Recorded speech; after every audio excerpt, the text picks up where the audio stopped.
দুর্গাপূজার উৎসবটি নিরাপদে নির্বিঘ্নে সুন্দর ও সুষ্ঠুভাবে সম্পন্ন করার জন্য আইন শৃঙ্খলা রক্ষাকারী বাহিনীর সকল সদস্য, বাংলাদেশ পুলিশ, আর্ম ফোর্সেস ডিভিশনের লোকজন, র্যাব, বিজিবি, আনসার, কোস্টগার্ড সহ সকল বাহিনী আমরা মাঠে আছি।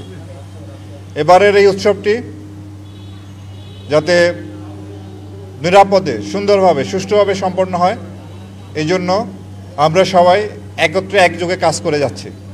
আমরা আশাবাদী এই উৎসবটি আমরা সুন্দরভাবে সম্পন্ন করতে পারবো। এই আইনশৃঙ্খলা রক্ষাকারী বাহিনীর সহায়তার জন্য পূজা উদযাপন কমিটিতে যারা আছেন, আপনারা প্রতি মণ্ডপভিত্তিক একটি ভলান্টিয়ার দ্বারা নিরাপত্তা নিশ্চিত করবেন, যাতে 24 ঘন্টা যত পাহারা থাকে।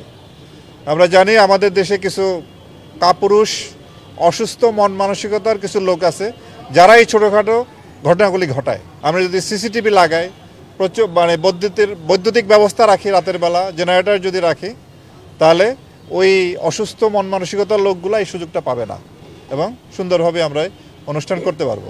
তো কতিপয় অসুস্থ মন মানসিকতার লোক, কতিপয় খারাপ লোক যাতে আমাদের এই উৎসবে কোনো রকম বিঘ্ন ঘটাতে না পারে, এই জন্য আমরা সবসময় সতর্ক থাকব।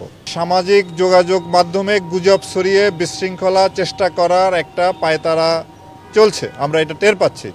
তো আমাদের আইসিটি বিভাগ সহ সবগুলি আইনশৃঙ্খলা রক্ষাকারী বাহিনী এই ব্যাপারে সতর্ক আছি। আমরা সোশ্যাল মিডিয়ার এগুলাকে মনিটর করতেছি এবং এগুলি আমাদের নজরে আসার সাথে সাথে তাৎক্ষণিক ব্যবস্থা নিচ্ছি। আমার আপনাদের প্রতি এটা অনুরোধ থাকবে, সামাজিক যোগাযোগ মাধ্যমে কোনো তথ্য প্রচার হলেই সেটিকে আপনারা বিশ্বাস করবেন না।